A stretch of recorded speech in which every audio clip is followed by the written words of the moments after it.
La 6e fois est la bonne. Le chef de l'opposition zambienne Hakainde Hichilema remporte le scrutin présidentiel avec plus de 2,8 millions de voix selon la commission électorale. Il devance ainsi Edgar Lungu, président sortant, avec un écart de près d'1 million de voix. Une belle revanche sur l'élection de 2016 où il perdait avec un écart de 100 000 voix.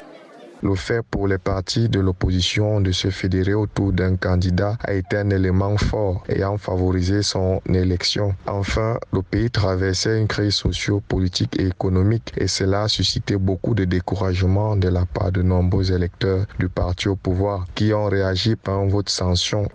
Selon des observateurs locaux, cette victoire est le résultat d'un acharnement durant sa campagne électorale sur le redressement du système économique du pays. Avec un taux de participation estimé à 70%, les Zambiens ont fait leur choix, le choix du changement. Une défaite amère pour Edgar Lungu, président sortant, qui se voyait briguer un nouveau mandat.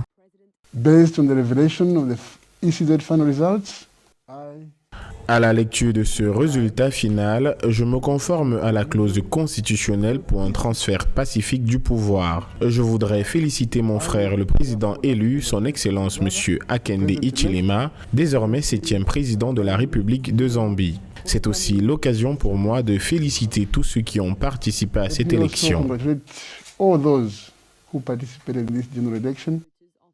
Malgré les heurts rencontrés au cours du scrutin, le soutien massif des jeunes électeurs à Hakainde Hichilema a eu raison du président Edgar Lungu. 5 ans, c'est le temps accordé par la jeunesse au nouveau président pour faire de la Zambie un pays prospère.